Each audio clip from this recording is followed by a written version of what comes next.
Hello students, welcome to your channel witty teens. My name is Divya. आज हम NCERT class 6 की book Honeysuckle English की book जो है उसका चैप्टर 3 तारोज रिवॉर्ड करेंगे। इससे पहले मैंने चैप्टर वन की पोयम और चैप्टर 2 की पोयम इनके ऊपर वीडियो बना दी है। अगर आपने अभी तक नहीं देखे हैं तो आप जाके चेक कर सकते हैं। उनके बारे में मैंने फुल एक्सप्लेनेशन की है, हमने क्वेश्चन आंसर भी सॉल्व किए हैं और बुक एक्सरसाइज भी सॉल्व की है।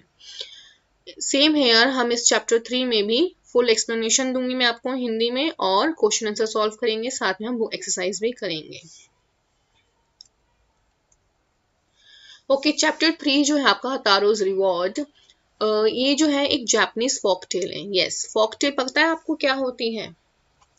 फोक टेल्स जो होती हैं वो बहुत ओल्ड और ट्रेडिशनल स्टोरीज होती हैं जो पास डाउन होती हैं from one generation to another, mostly in a spoken way, like we have Panchatantra stories.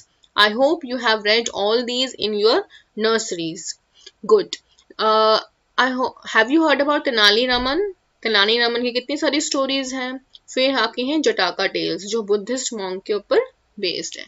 सो ये जो सारी टेल्स हैं इन सबको हम फोक टेल्स कहते हैं।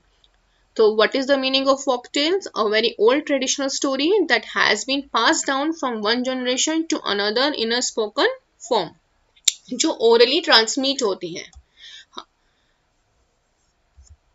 तो सेम है यार, जो तारोज रिवॉर्ड है वो एक जापान की जो है फोक टेल है। This is a story about a thoughtful and loving son. Okay, I hope you are also a loving son. Do you respect your parents? Yes, same here. As you respect your parents and as you loves your parents, so same here, Taro is also like you. He also loves his parents. So we will study about Taro's story. Okay, he works hard to fulfill his parents' wishes and get some unexpected help. So he was so much dedicated to, was sincerely doing his duties as a son. तो उसको उसके बदले में कुछ reward मिलता है, और वो क्या रिवॉर्ड मिलता है हम इस स्टोरी के बारे में पढ़ेंगे। Let's begin. A young woodcutter named Taro lived with his mother and father on a lonely hillside. Yes, ये तारो कौन है? यंग वुडकटर है। वुडकटर कौन होता है? जो लकड़ियां काटता है। ठीक है, वो किसके साथ रहता है? वो अपनी मदर और फादर के साथ रहता है। कहाँ पे? लोनली मीन्स अकेली और आइसोलेटेड प्लेस पे, हिल साइड पे रहता है। All day long he chopped wood in the forest. Chopped means cut into pieces. Means लकड़ी को छोटे छोटे टुकड़ों में काटना। तो वो क्या करता है, उसका काम क्या है? वो फॉरेस्ट में लकड़ियां काटता है। दो he worked very hard, he earned very little money. वो बहुत हार्ड वर्क करता है बट उसको पैसे बहुत कम मिलते हैं। दिस मेड हिम सैड, और यही बात जो है उसको बहुत परेशान करती है, वो सैड हो जाता है इस बात से। For he was a thoughtful son and wanted to give his old parents everything they needed. तो वो इसी बात को लेके सोचता रहता है कि मैं इतना कम कमाता हूँ और मेरे पेरेंट्स जो चाहते हैं मैं उनको नहीं दे पाता हूँ। तो वो क्या चाहता है कि मैं सब कुछ दूँ अपने पेरेंट्स को जो उनको जरूरत है। One evening, when Taro and his parents were sitting in a corner of their hut, a strong wind began to blow. तो एक शाम को क्या होता है, तारो अपने पेरेंट्स के साथ बैठा होता है हट के एक कॉर्नर पे। तो क्या होता है, एक तेज की हवा आती है। ठीक है, begin to blow. It whistled through the cracks of the hut and everyone felt very cold. तो वो एक हवा का झोंका जो आता है, जो गैप होता है। ठीक है, whistle means whistle through, pass through with a whistling sound. हवा का झोंका एकदम तेज से आता है। And cracks means narrow gaps opening, जो लकड़ियों के बीच में जो थोड़ा सा गैप रह जाता है ना, वहां से। क्रैक्स ऑफ द हट and everyone felt very cold. Suddenly, Taro's father said, I wish I had a cup of sake. अब it's not sake, it's sake. Sake जो है उसको हम निहोंशु भी कहते हैं। ये जो है एक पॉपुलर ड्रिंक है जापान में, जो वार्म करती है बॉडी को। Because So suddenly Taro's father said, I wish I had a cup of sake. It would warm me and do my old heart good.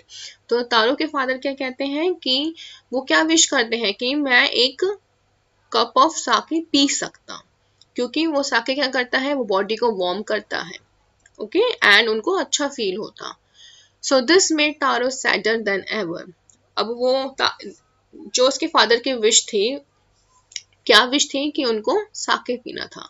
For this made Taro sadder then ever, for the heart warming drink called sake was very expensive. तो वो पहले से ज्यादा और दुखी हो जाते हैं, क्यों? क्योंकि जो साके चाहिए होता है उसके फादर को, वो बहुत एक्सपेंसिव होता है। Expensive means costly, you can say महंगा as well. How do I earn more money, he asked himself. तो अपने आप से पूछता है कि मैं और मनी कैसे कमा सकता हूँ। How do I get a little sake for my poor old father. तो वो ये सोचता है कि मैं थोड़ा सा साके अपने फादर के लिए कैसे ला सकता हूँ। He decided to work harder than before. तो उसने क्या डिसाइड किया कि वो पहले से ज्यादा मेहनत करेगा। Next morning, Taro jumped out of bed earlier than usual and made his way to the forest. तो अगली मॉर्निंग उसने क्या किया, वो और जल्दी उठा, जैसे वो पहले उठा उससे ज़्यादा जल्दी उठा, और made his way to means went to the forest. वो forest जल्दी चला गया. He chopped and cut as the sun climbed, and soon he was so warm that he had to take off his jacket. तो उसने पहले के comparison में अब ज़्यादा मेहनत करनी स्टार्ट कर दी। वो चॉप्ड एंड कट करने लगा, और जैसे ही सन बहुत ज़्यादा तेज हो गया, मीन्स गर्मी ज़्यादा हो गई, तो उसको वार्म लगने लगा, तो उसने अपनी जैकेट निकाल दी। क्योंकि वो मेहनत कर रहा था, चॉपिंग कर रहा था वुड्स की, तो उसको ज़्यादा मेहनत लग रही थी, और इस वजह से उसको ज़्यादा गर्मी लग रही थी। So his mouth was dry and his face was wet with sweat. तो उसका जो माउथ था वो सूख गया था, क्योंकि उसको गर्मी लग रही थी, तो उसको प्यास लग dry. And his face was wet with sweat, and उसको पसीने आ रहे थे। उसका पूरा जो फेस था वो किससे गीला था? पसीने से, क्योंकि वो इतनी मेहनत जो कर रहा था। My poor old father, he thought. अब अपने फादर के बारे में सोच रहा है। If only he was as warm as I. अब वो ये सोचते हैं जैसे मुझे अभी गर्मी लग रही है, काश मेरे फादर को भी लग रही होती। And with that he began to chop even faster. तो वो सोचता रहा, वो उसी सोचते सोचते उसने और जल्दी जो है वुड्स काटनी स्टार्ट कर दी। Thinking of the extra money he must earn to buy the sake to warm the old man's bones. क्यों करने लगा वो ये सब, जल्दी जल्दी काटने लगा और मेहनत करने लगा? क्यों? उसने ये सोचा कि शायद मुझे एक्स्ट्रा मनी मिल जाए, जिससे मैं और साके अर्न कर सकूं अपने फादर के लिए। Taro could not remember ever seeing or hearing a rushing stream in that part of the forest. तारो को ये पता था कि उसने कभी सुना ही नहीं है कि यहाँ पे कोई वाटरफॉल है या कोई स्ट्रीम बहती है, तो उसको बिलीव नहीं हुआ। सो ही वॉज थर्स्टी, वो प्यासा था। The axe dropped out of his hands and he ran in the direction of the sound. तो उसने जैसे ही साउंड सुनी, क्योंकि वो प्यासा भी था, उसको प्यास भी लग रही थी, तो उसने अपनी एक्स ड्रॉप कर दी वहीं पे, और जहां से उसको साउंड आ रही थी वाटर की, वो उस तरफ चला गया। Taro saw a beautiful little waterfall hidden behind a rock. उसने एक ब्यूटीफुल वाटरफॉल देखा, जो किसके पीछे था? रॉक के पीछे था। Kneeling at a place where the water flowed quietly, he cupped a little in his hands and put it to his lips. तो वहां थोड़ा वो झुका और उसने जो है पानी अपने हाथ में लिया। Cupped a little in his hand means took some water in his hands. जैसे इस पिक्चर में भी दिखा हुआ है कि उसने कुछ वाटर अपने हाथ में लिया एंड उसने उसको टेस्ट किया, put it to his lips. Was it water? उसने बोला क्या ये पानी था? और वॉज इट साके? क्या ये साके था? तो ये सोचने लग गया। He tasted it again and again. उसने दोबारा उसको टेस्ट किया। And always it was the delicious sake instead of a cold water. तो उसको जब भी जितनी बार भी उसने टेस्ट किया, उसको वो डिलीशियस साके मीन्स वो ड्रिंक ही लगी instead of a cold water. Taro quickly filled the pitcher he had with him and hurried home. Pitcher means a pot, basically जो हम मटका कहते हैं। Pitcher, a pot usually made of mud. तारो ने क्या किया, जल्दी से अपना पिचर भरा और वो घर वापस आ गया। The old man was delighted with the sake. जो उसके फादर थे वो बहुत खुश हुए साके को देख के। Delighted means happy. After only one swallow of the liquid, he stopped shivering and did a little dance in the middle of the floor. Swallow means to make food or drink, etc. go down through throat. Throat to your stomach means निगलना basically. जैसे ही उन्होंने एक SIP ली साके की तो उन्होंने shivering, जो उनकी शिवरिंग हो रही थी वो बंद हो गई, उन्होंने कपकपाना बंद कर दिया। And did a little dance in the middle of the floor, and उन्होंने थोड़ा डांस करना स्टार्ट किया। Then afternoon a neighbour stop by for a visit. Afternoon में जो है एक नेबर था वो उनके घर पे आया, वो विजिट के लिए वहां पे रुका। तारो's father politely offered her a cup of the sake। तो तारो के फादर ने क्या किया, उनको ऑफर साके ऑफर कर दिया। The lady drank it greedily. Greedily means as if desiring more and more, means वो और ज्यादा, और greedy means होता है लालची वैसे। तो जो लेडी ने है उसको जल्दी से पी लिया and thank the old man, और उस ओल्ड मैन को थैंक भी किया मीन्स तारो के फादर को। Then Taro told her the story of the magic waterfall. Then Taro ने क्या किया, उनको स्टोरी बताई कि मैजिक वाटरफॉल की वो कहाँ से लेके आया है। Thanking them for the delicious drink she left in a hurry. तो उस लेडी ने उनको थैंक किया, उसके फादर और तारो को, और वो वहां से जल्दी से चली गई। वो जल्दी क्यों चली गई? By nightfall she had spread the story throughout the whole village. So जैसे रात तक उसने जो ये स्टोरी है वो पूरे विलेज में फैला दी, इसलिए वो जल्दी चली गई थी वहां से। That evening there was a long procession of the visitors to the woodcutter's house. Procession means basically कतार लगी होंगे, जैसे परेड में होती हैं वैसे ही। A group of individuals moving along orderly, often in ceremonial way. तो उस दिन क्या हुआ, सारे जो विलेज के लोग थे वो एक एक करके उनके घर में आने लगे। Each man heard the story of the waterfall and took a sip of the sake. अब हर किसी ने जो वो स्टोरी सुनी और उन्होंने साके भी टेस्ट किया। In less than an hour the pitcher was empty. एक घंटे से पहले पहले जो वो सारा पिक्चर खत्म हो गया, खाली हो गया। Next morning Taro started for work even earlier than the morning before. अब उसने अगली सुबह क्या है, उसने दोबारा से काम जो है जल्दी करना स्टार्ट किया। He carried with him the largest pitcher he owned, for he intended first of all to go to the waterfall. तो उसने next morning क्या किया, largest pitcher जो वो था उसके पास, intended means planned, उसने लिया क्योंकि उसको पहले वाटरफॉल जाना था। किस लिए? साके लेने के लिए, अपने फादर के लिए। When he reached it, he found to his great surprise all his neighbors there. जब वो वहां पे पहुंचा तो उसने देखा कि उसके जो नेबर थे वो पहले से ही वहां पे पहुंचे हुए थे सारे। They were carrying pitchers, jars, buckets, anything they could find to hold the magic sake. तो उन्होंने क्या ले रखा था? पिचर ले रखा था, जार ले रखे थे, बकेट ले रखे थे, जो भी उनके पास था वो हर कोई कुछ ना कुछ ले आया था। किस लिए? मैजिक साके पीने के लिए। Then one villager knelt and held his mouth under the waterfall to drink. अब उनमें से एक विलेजर था, उसने वो थोड़ा झुका और उसने टेस्ट करने की कोशिश की। So he drank again and again and then shouted angrily, "Water, nothing but water." तो उसने क्या किया, उसने भी 2-3 बार टेस्ट किया, बट उसको क्या मिला? उसको सिर्फ वाटर मिला। उसने बोला ये तो सिर्फ वाटर है और कुछ भी नहीं है। Others also tried, but there was no sake, only cold water. और विलेजर्स ने भी ट्राई किया, बट सबको क्या मिला? सिर्फ कोल्ड वाटर। साके किसी को भी नहीं लगा, सबको वो क्या लगा? सिर्फ प्लेन कोल्ड वाटर लगा। We have been tricked, shouted the villagers. अब villagers ने चिल्लाया कि हमें धोखा किया गया है।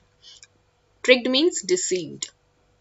Where is Taro? Let us drown him in this waterfall. तो सबने क्या बोला कि तारो कहाँ है, उसने हमें धोखा दिया है, ये तो सिर्फ प्लेन वाटर है, ये तो साके है ही नहीं, चलो उसको बुलाओ और उसको हम इसी वाटरफॉल में डुबा देते हैं। But Taro had been wise enough to slip behind a rock when he saw how things were going. So तारो वहीं पे था, उसने सब कुछ सुना और वो रॉक के पीछे छुप गया। Slid behind means छुपना basically. A rock when he saw how things were going. So he was nowhere to be found. तो कोई भी उसे ढूंढ नहीं पाया। Muttering their anger and disappointment, the villagers left the place one by one. So हर कोई गुस्सा कर रहा था, मुंह में बोल रहा था। Muttering means speaking unclearly. गुस्से में था और disappoint था। तो इतनी देर बाद ढूंढने के बाद तारो नहीं मिला तो सबने क्या किया, एक एक करके वो वहां से चले गए। Taro came out from his hiding place. अब तारो जो है वो बाहर आ गया अपने हाइडिंग प्लेस से। Was it true? He wondered. क्या ये सच है? उसने सोचा। Was the sake a dream? उसने बोला क्या साके सिर्फ एक ड्रीम था? Once more he caught a once more he caught a little liquid in his hand and put it to his lips. उसने दोबारा जो है उस लिक्विड को बेसिकली वाटर को अपने हाथ में लिया और अपने टेस्ट किया. It was the same fine sake, but उसको दोबारा टेस्ट वही आया. उसको वही वो सेम साके लगा. To the thoughtful son, the magic waterfall gave the delicious sake. तो वो एक अच्छा सन था, लविंग और थॉटफुल था. थॉटफुल क्यों था? क्योंकि वो अपने पेरेंट्स के लिए सोच रहा था. तो इसलिए उस मैजिक वाटरफॉल ने उसको साके दिया, delicious sake. To everyone else it gave only cold water. सिर्फ तारो को ही वो है साके मिला और बाकी सबको सिर्फ वाटर मिला. The story of Taro and his magic waterfall reached the emperor of the Japan. अब जो तारो की जो स्टोरी थी और जो मैजिक वाटरफॉल की वो कहाँ पे पहुंच गई? किंग के पास, emperor of Japan. He sent for the young woodcutter and rewarded him with 20 pieces of gold for having been so good and kind. Sent for means called. King ने जो है उस यंग वुड कटर मीन्स तारो को बुलाया और उसको reward दिया 20 pieces of gold. किस लिए दिया? क्योंकि वो इतना अच्छा था और काइंड था. And then he name the most beautiful fountain in the city after Taro. And उस फाउंटेन और उस ब्यूटीफुल फाउंटेन को जो है उन्होंने तारो के नाम पे कर दिया. This said the emperor was. उसने एम्परर ने ऐसा क्यों किया? Was to encourage all the children to honour and obey their parents. King ने ऐसा इसलिए किया ताकि और जितने भी बच्चे हैं वो अपने पेरेंट्स का कहना माने और उनको रिस्पेक्ट दे, ऑनर करे. This is your lesson. Let's do working with the text. A part है जो आपका आंसर द फॉलोइंग क्वेश्चंस है. फर्स्ट है why did taro run in the direction of the stream. वो तारो जो है वो स्ट्रीम की डायरेक्शन में क्यों भागा? जैसे क्वेश्चन आपसे पास्ट में पूछा गया है, जैसे मैंने आपको पहले भी वीडियो में बोला है, तो आपको आंसर भी पास्ट में ही देना है. Taro ran in the direction of the stream as he was thirsty after chopping lots of woods. वो thirsty था इतनी सारी woods काटने के बाद. And secondly, he had never heard before the sound of the rushing stream in that part of the forest. और उसने अभी तक ऐसी कोई sound नहीं सुनी थी कि यहाँ पे कोई stream है. So he saw a beautiful little waterfall hidden behind a rock. तो उसने क्या देखा? Beautiful waterfall behind a rock. How did Taro's father show his happiness after drinking sake? तारो के फादर ने happiness कैसे show की after drinking sake? Taro's father showed his happiness after drinking sake as his body stopped shivering. उन्होंने कपकपाना बंद कर दिया था. He did a little dance in the middle of the floor. उन्होंने थोड़ा बहुत डांस भी किया था. Third, why did the waterfall give Taro sake and others water. अब वाटरफॉल ने तारो को साके दिया और बाकी सबको सिर्फ वाटर ही क्यों दिया? The magic waterfall gave the delicious sake to Taro because he was a thoughtful son. क्यों दिया? क्योंकि वो एक थॉटफुल सन था and he obeyed his parents and sincerely he was doing duty as a son. क्योंकि उसने अपने parents को हमेशा ओबे किया है एंड सिंसियरली उसने एज ए सन ड्यूटी निभाई है. To everyone else, it gave only cold water because they were greedy. क्योंकि बाकी सब लालची थे इसलिए उन सबको क्या मिला? सिर्फ cold water मिला. Next, fourth question. Why did the villagers want to drown Taro? अब villagers तारो को क्यों डुबोना चाहते थे? The villagers wanted to drown the Taro because as there was no waterfall of sake but only of cold plain water. क्योंकि वहां पे कोई साके का वाटरफॉल नहीं था बट क्या था? सिर्फ प्लेन वाटर था. They thought they were tricked by him. तो उन्होंने क्या सोचा कि उनको धोखा दिया गया है. So they wanted to punish him. तो इसलिए वो उसको पनिश करना चाहते थे. Question fifth. Why did the emperor reward Taro. Emperor ने तारो को रिवॉर्ड क्यों दिया? The emperor rewarded Taro with 20 pieces of gold for having so good and kind. तो उन्होंने क्या दिया? उनको 20 पीसेस ऑफ गोल्ड दिए क्योंकि वो बहुत अच्छा था और काइंड था. He name the fountain in the city after Taro. उन्होंने फाउंटेन का नाम भी तारो के नाम पे रख दिया. This was done to encourage all children to honour and obey their parents. Now your B part, mark the right items. अगर आपने चैप्टर केयरफुली पढ़ा है तो आप इसको अच्छे से कर सकते हैं। फर्स्ट है Taro earn very little money because, वो बहुत कम पैसे कमाता था, क्यों? Because first he didn't work hard enough, second the villagers didn't need wood, third the price of wood was very low, क्योंकि जो वुड का प्राइस था वो बहुत कम था। थर्ड आंसर है इसका। Second, Taro decided to earn extra money, उसने डिसाइड किया कि वो एक्स्ट्रा मनी कमाएगा, क्यों? To live a more comfortable life, second to buy his old father some sake, third to repair the cracks in the hut, किस लिए किया था?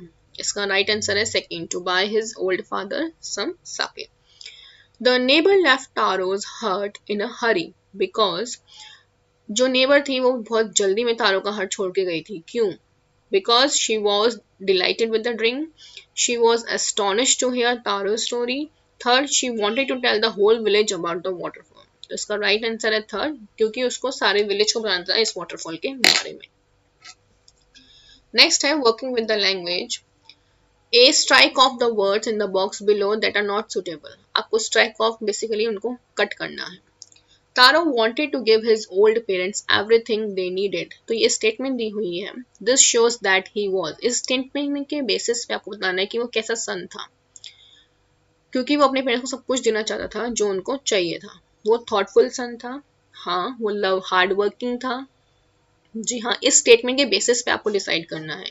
लविंग था, कंसीडरेट था, क्योंकि कंसीडरेट मीन्स वो उनके बारे में सोचता था। थॉटफुल, ऑनेस्ट इस लाइन के बेसिस पे हम नहीं कह सकते हैं, ट्रस्टवर्दी भी नहीं कह सकते हैं, एंड एफिशिएंट भी नहीं कह सकते हैं। इस लाइन के बेसिस पे हम काइंड कह सकते हैं। ये सब क्वालिटीज जो है इस लाइन के बेसिस पे जो है तारों के लिए यूज की गई है। बी है आपका, आपको यहाँ पे स्टेटमेंट दी हुई है, उसके बेसिस पे आपको आंसर बताने हैं। ये स्टेटमेंट जो है आपके चैप्टर में से ही है। फर्स्ट है this made Taro sadder then ever. अब इसमें जो दिस है वो क्या रेफर करता है, आपको राइट जो इसमें है वो चूज करना है। फर्स्ट दिया हुआ है a strong wind that began to blow, क्या स्ट्रॉन्ग विंड ने उसको सेट कर दिया था? Second, Taro's father's old age, क्या फादर की ओल्ड एज ने उसको सेट कर दिया था उससे पहले भी? या third, Taro's inability to buy expensive sake for his father, जी हाँ, उसके फादर क्या चलते हैं? साके चलते हैं, बट वो बहुत कम कमाता था तो इसलिए वो खरीद नहीं सकता था। सो इसका जो राइट आंसर है वो थर्ड है। सेकंड दिया हुआ है this said the emperor was to encourage all children to honor and obey their parents। अब इसमें दिस का मीनिंग क्या है? दिस किसको रेफर किया गया है? First, the most beautiful fountain in the city, उन्होंने ऐसा क्यों किया? क्योंकि वो चाहते थे कि सब ब्यूटीफुल माउंटेन बने। Third, second, rewarding Taro with gold and giving the fountain his name, उन्होंने कब कहा था ये दिस? रिवॉर्डिंग तारो।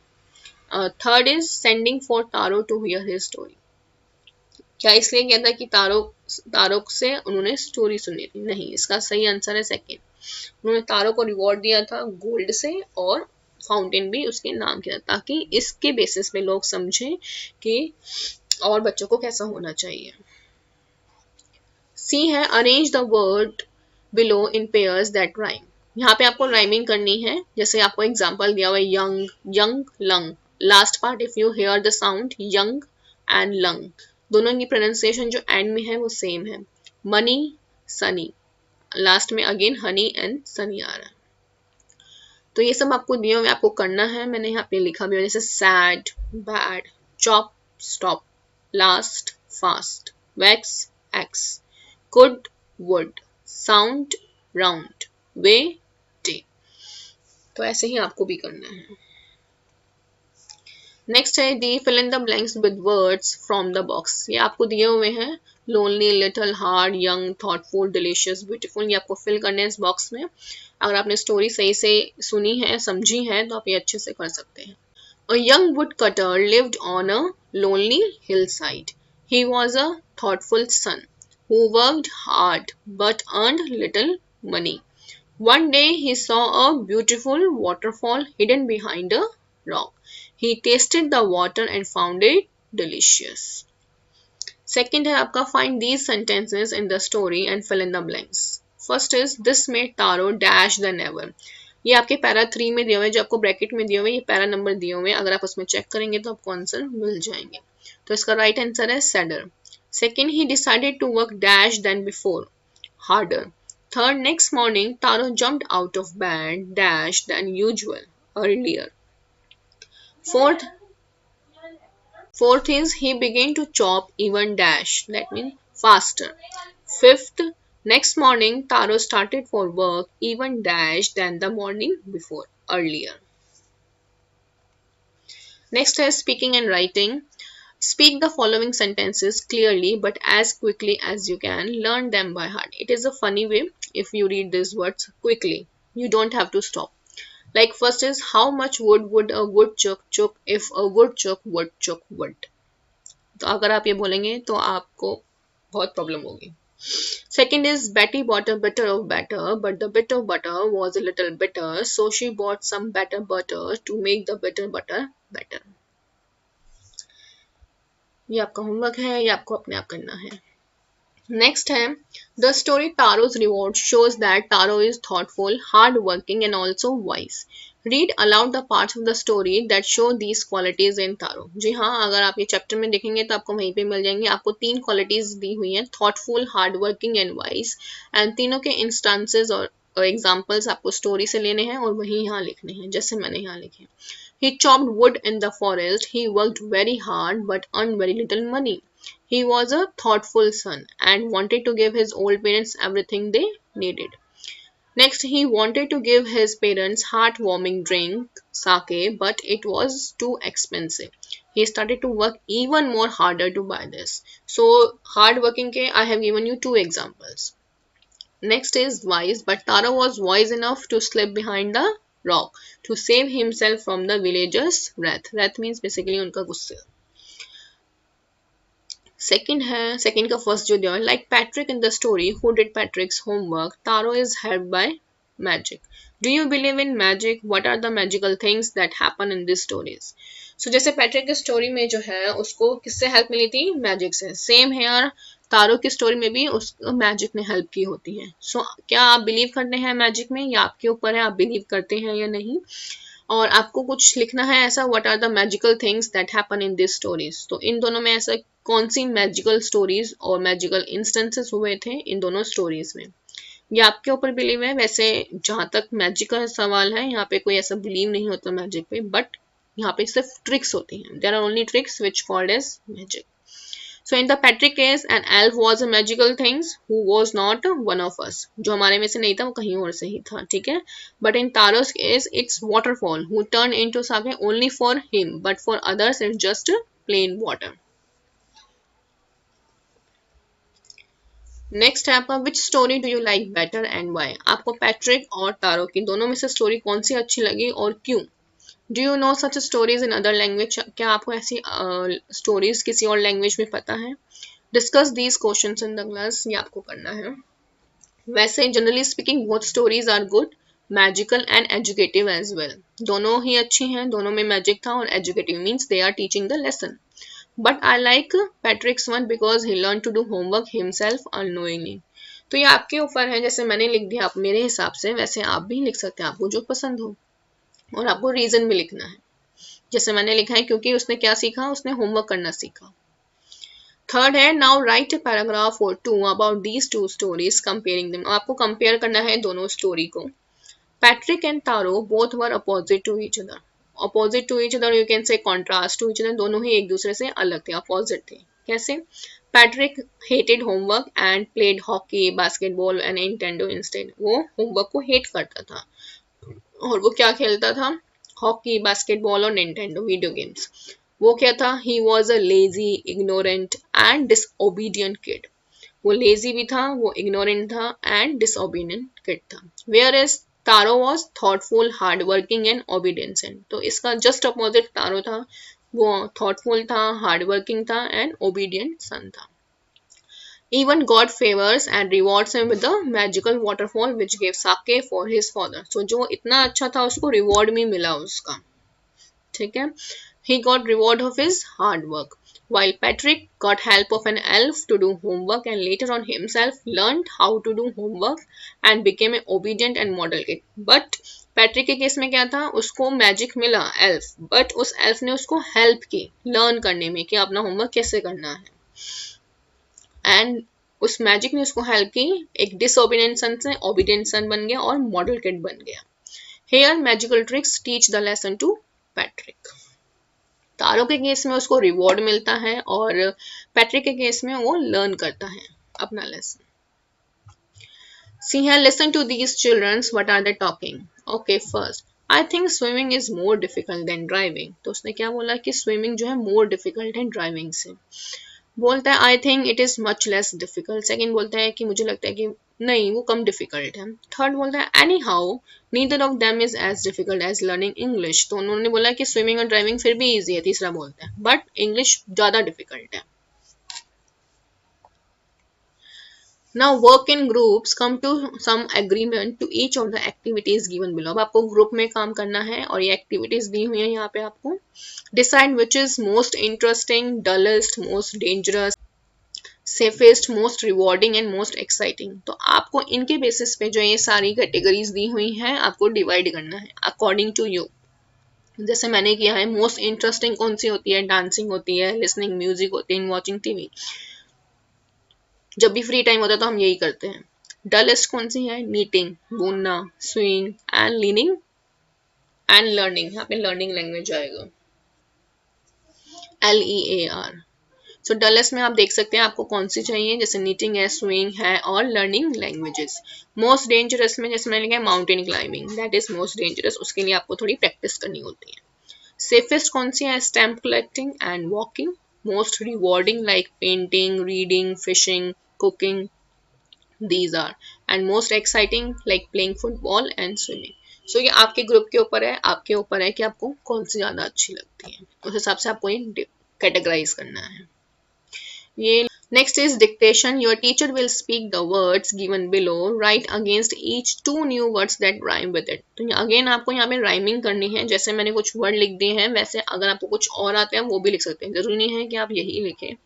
जैसे बैड है, आपको 2 राइमिंग वर्ड लिखने हैं, बैड, रेड, डेड, जैसे मैंने लिखे wax, axe, fax, fast, last, past, chop का top and cop, young, among, tongue and आपकी बुक में दिया होता है एक लंग, तो आप कुछ भी लिख सकते हैं। It's up. यहाँ पे आपका जो है चैप्टर फिनिश होता है। मैंने इस वीडियो में आपको फुल एक्सप्लेनेशन दी है चैप्टर की। अगर आपको समझ में नहीं आता है तो आप मुझसे पूछ सकते हैं कमेंट बॉक्स में। हमने क्वेश्चन आंसर सॉल्व किए हैं और मैंने सारी बुक एक्सरसाइज भी सॉल्व की हैं।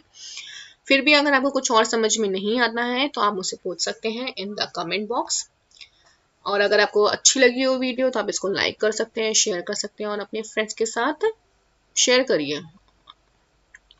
Thank you for watching the video.